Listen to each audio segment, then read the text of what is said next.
BSU students, I would like to say everybody did an awesome job in the course, so congratulations on your dedication to yourself, education, overall technology, learning technology, and your healthcare career. So keep up the great work and continue on and pass it forward.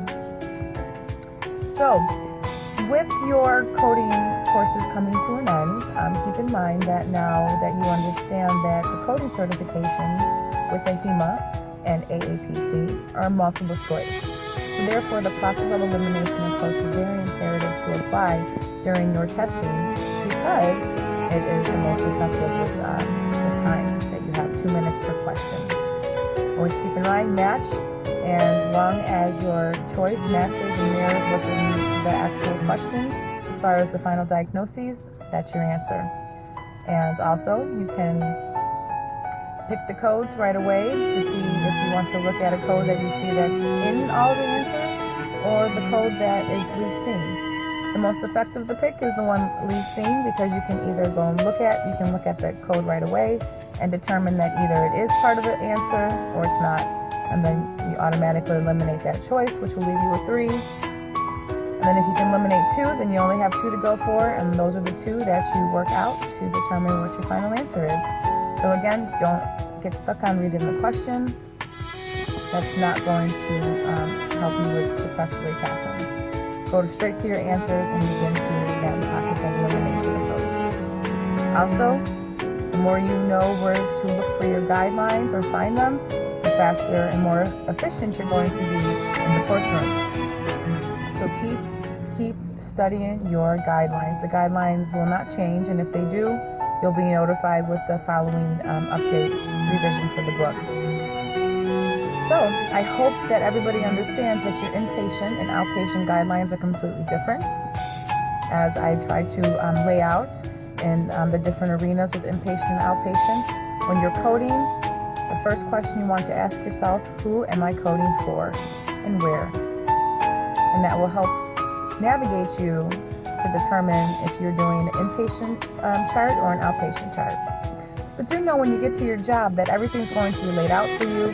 You're going to know if it's inpatient or outpatient facility because you're applying for the position, so therefore you're going to be prepared. And that's why when you go to your interviews, make sure that you're outlining that you understand the entire revenue cycle, that there's 10 steps in the revenue cycle from scheduling and registration to insurance verification, to the admission and discharge process, to the coding process, to the billing process, to the claim adjudication process, payment posting process, generating patient statement process, and collection process. All of those jobs are available to you, and you want to explain that you understand that entire process. You understand that you need to have all of the information on the claim form correct, and that the coding is going to be either inpatient or outpatient. You're going to be using your CPT book for outpatient coding and inpatient coding. You will also use your ICD-9 book, always volumes 1 and 2. If you're a hospital inpatient coder, you will use that volume 3. But if you're not an inpatient hospital coder, you will never use volume 3. So these are the key components that you want to remember and talk about when you're in your interview for any position that you apply for in the revenue cycle. So keep that in mind, that you are now trained or aware of that there are 10 different positions that you can obtain with just understanding how to code and the revenue cycle. So again, keep up the great work, keep your studies up, make sure you buy your review examination guide from the actual accreditation body. So if you get it from AHIMA, make sure you have the book that's created by AHIMA. If you decide to go with AAPC one day, make sure you get the AAPC book created for the CPC certification exam.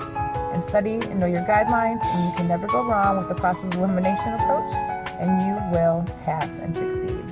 So thank you very much, BSU students. Please take your survey and be honest of the approach and the different tools that was provided through tonight. Thank you so much. I appreciate you and journey well. Until next time, Instructor Pam over here. Bye-bye.